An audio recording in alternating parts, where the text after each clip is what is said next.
Hello YouTube and welcome back to another Dare to Game video. Today we're playing Mount & Blade Bannerlord and we're doing the last in a series of detailed skill guides. So this one's going to be for the attribute tree known as Intelligence, which some might say is probably the most useful and important one in the game. So basically we're going to break down various things. We'll go through and obviously read everyone to kind of, tell you what it means if it's confusing at all.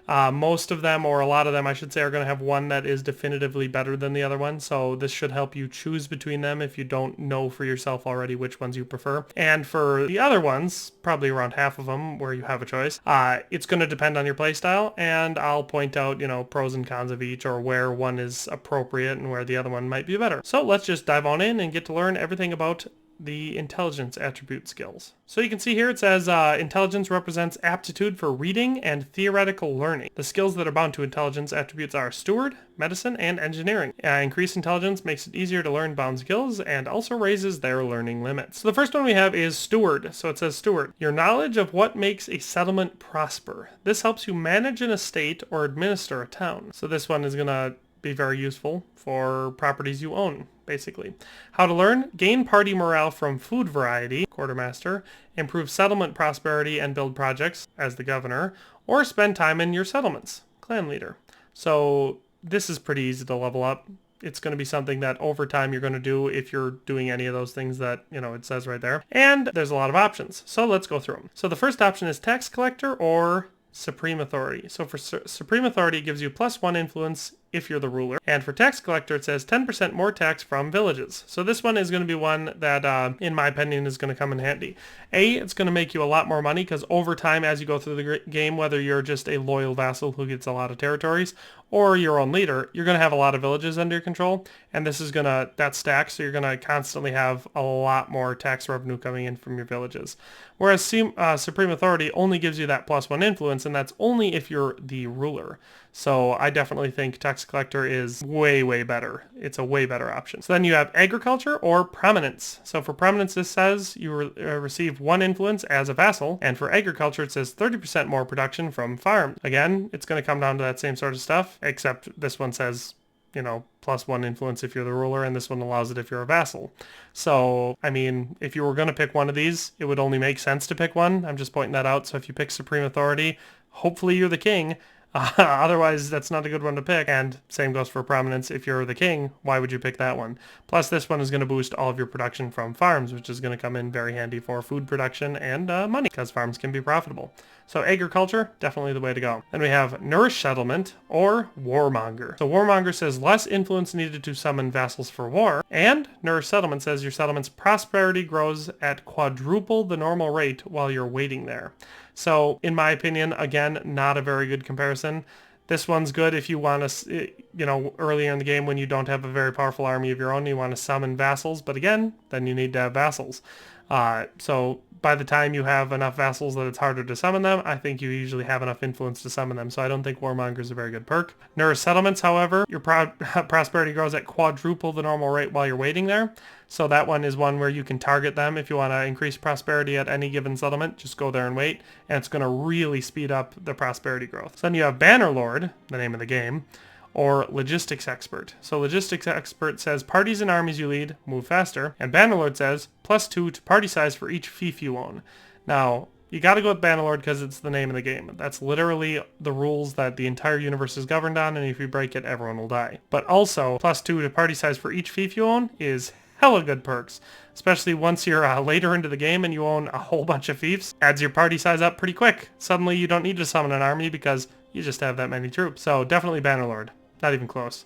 Logistics Expert is good, but Bannerlord's much better. Then you have War Rations or Prosperous Reign. So for Prosperous Reign, it says villages you own grow at double rate, which is certainly useful. And then you have War Rations, which food consumption is reduced by 20%. So this is falling into that, real big army. You got to cut down on your food consumption. So a 20% boost to cutting that down is very useful, even better than villages growing at a double rate. So then we have Enhanced Mines or Swords as Tributes. So for Swords as Tributes, it says +10 to party size for every vassal. Very useful if you're leading a kingdom and you've got lots of vassals. But if you're like me and you don't like managing all the vassals that constantly want to rebel and betray you and all that sort of stuff, so you usually keep your kingdom nice and small and just to a couple people you trust, it's not quite as useful as Enhanced Mines, which gives you 50% more tax income from mines. So that can really boost your income. And if you're trying to lead your own small independent kingdom, it's useful to have more money than more vassals. So I definitely go with Enhanced Mines. But if you're leading a great big kingdom and you have tons of vassals, this does allow you to make a really big army. So Swords Distributes can be useful. I just prefer Enhanced Mines. Then you have Man-at-Arms or Mount Expert. So Mount Expert says a trade penalty for horses of minus 10%, and a Man-at-Arms gives you +5 to party size for each fief you own. So again, this is going to boost up on the this one here, the Bannerlord. So again, this is just going to make it so you can make your party that much bigger, and it's going to stack on top of that Bannerlord one. Definitely a good way to go. Then we have Stand United or Reeve. So for Reeve it says +1 companion. I'm just going to go ahead and say I don't usually go with this one because companions don't play a strong part in my playstyle. Whereas Stand United says if you're leading a siege, any party leaving or entering must engage first. Very useful because it prevents giant enemy armies from slipping into a castle that you're besieging, and now you have to, instead of besieging one with a garrison of 200, now it's got a garrison of 2,000. Now they have to fight you on the open field. I definitely like Stand United. Then we have Food Rationing or Assessor. So Assessor says +10% tax from villages, which, trust me, is a very useful skill. It's going to give you a lot of taxes, especially the more villages you get. Obviously, that makes sense. It's just pure math there. But Food Rationing, again, if you're under siege, food consumption in the settlement is reduced by 40%. This is going to help prevent starvation, desertion, troops dying from starving. It's just a very good perk to have. So these ones, you know, it could be a horse apiece, but I like to not starve to death over having a little bit more money. Then we have Ruler versus Agrarian. So for Agrarian it says +30% more production from farms. So that's going to boost your food and money from all your farming settlements, which is definitely a good perk. Or Ruler, which gives you +1 companion for each town you own. So if you do want to go with companions and you own a lot of towns, Ruler can be useful because you can really stack a ton of companions in there. But honestly, I like going with Agrarian because it's going to boost their production, and like I said, I don't do a lot of companions. Now, mind you, with companions, if you're playing a trade play style and you like having a lot of caravans or something like that and you got to pick people to lead them, it's definitely useful for that, you know, because you can do that. So that's something to think of, but like I said, I go with Agrarian. Then you have Reconstruction, so it says villages recover faster than normal after being raided. So that's just going to, like, this one doesn't have an option. That is the one you get at 275, but it's going to help your villages bounce back after being raided. So definitely a useful skill. Next we have Medicine. So for Medicine it says knowledge of how to staunch bleeding, to set broken bones, to remove embedded weapons, and clean wounds to prevent infection, and to apply poultices to relieve pain and soothe inflammation. How to learn? It says help wounded soldiers heal in settlements. Pretty straightforward and simple. Definitely another one of those passive ones that as you're doing natural things in the game, you're going to get XP for. I mean, you can target it, but you got to have wounded soldiers to heal. So the first option is preventative medicine or self-medication. So self-medication says increases character's healing rate by 10%, whereas preventative medicine says increases character's hit points by 10. I like the hit points. It turns you into a little bit more of a damage spun, and generally speaking, when I'm trying to heal, I usually go somewhere to heal, so time isn't as much of a factor, whereas if I can, get 10 extra hit points, that's going to help me not die as fast in battle. So I like preventative healing medicine better, but I could see either one. Next you have Walk It Off. I almost thought that said Whack It Off, which is way funnier, but Walk It Off. Or Triage Tent. And so for Triage Tent it says bonus 20% healing rate increase to the party when stationary on main map. Or Walk It Off, bonus 10% healing rate increases to the party while mobile on the main map. Now, generally speaking, Triage Tent just mathematically would be better if you definitely have to heal. So you could stop and heal. It's going to do it twice as fast as the Walk It Off does. But, and here's why I always go with Walk It Off. You stop to heal for Triage Tent, it's usually because you're at war or you're, in danger because you've been attacked by someone superior to your army. They can catch you in the Triage Tent because you're holding still, whereas Walk It Off gives you a 10% healing rate increase while you're mobile on the main map. So this is while you're moving around, you're just going to heal that much faster. So Walk It Off, in my opinion, is always the better way to go with. Next you have Mobile Aid or Doctor's Oath. So for Doctor's Oath it says medicine recovery chance applies to enemies too, and for Mobile Aid it says wounded members party speed penalty is decreased by 50%. So this one again is a good one to pair with Walk It Off because as you're walking and trying to heal, this one is going to make sure that the wounded members in your party don't slow you down as much. So definitely a good perk to go with, especially if you want with Walk It Off. Next we have Good Lodgings or Best Medicine. So best medicine says high morale increases the healing rate by 10%. So if you have high morale, this is going to make you heal faster. And then for good lodging, we have bonus 10% healing rate increases when resting in towns. So I like this one because, you know, we went with these ones for moving around. This one is going to give us that boost for when we get back to a town and we want to just quick stay there and heal. So it's very useful. Next we have Siege Medic, which gives you a 30% siege. Bombardment casualties get wounded instead of killed. So this one's definitely useful for sieges. Like I said, you don't have a choice here, so you just, you know, it's the one you get. But so instead of just getting troops killed when they get bombarded by siege equipment, you have a higher chance of them just getting wounded, and that way you can heal them. So that's definitely a good skill. Then we have Bush Doctor or Pristine Streets. So Pristine Streets says increase settlement prosperity by 1/2 every day. Very useful. Bush Doctor says increases village hearth growth rate by 20%. Also, party gets a healing rate bonus when waiting in villages by 20%. So this one I like better because it gives you two pretty useful skills, whereas this one, you know, just gives you the prosperity boost. And so with this one, your hearth growth rate is going to be increased by 20%, which is useful, but also waiting in any village gives you another 20% healing rate. So, you know, if you can make it to a village with, you know, these two, that way you can heal that much faster. So I like that one. Then you have Perfect Health or Health Advice. So Health Advice says clan life expectancy is increased by 10%. And with this one says Perfect Health, clan members' fertility is increased by 20%. This one's another one of those ones that's going to fall down to basic math. I mean, it's good to have clan members that live longer, but this one they live 10% longer. This one, you have 20% fertility rate. Mathematically, you're going to be birthing, you know, you get way more offspring than long life. I don't know if how easy that, how hard that is to explain, you know.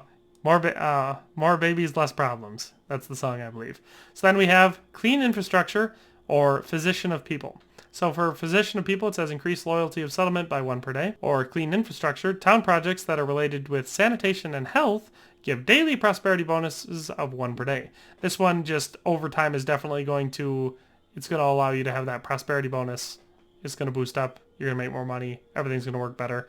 Whereas this one just helps with the loyalty, which, to be fair, is useful, but there's lots of other ways to secure loyalty. So I like going with the Clean Infrastructure. Then we have Cheat Death or Fortitude Tonic. So Fortitude Tonic says heroes in your party have 50% lower chance of dying in battle. Definitely useful if you're going for a lot of heroes. Like I've said, I don't do a lot of heroes usually, but I definitely see the use in that one. Or Cheat Death, which says avoid death for 1 time when terminally sick. So I don't know if it's ever happened to you in the game, but you can get terminally sick and straight up die, especially if you have death enabled. I mean, as far as I know, only if you have death enabled.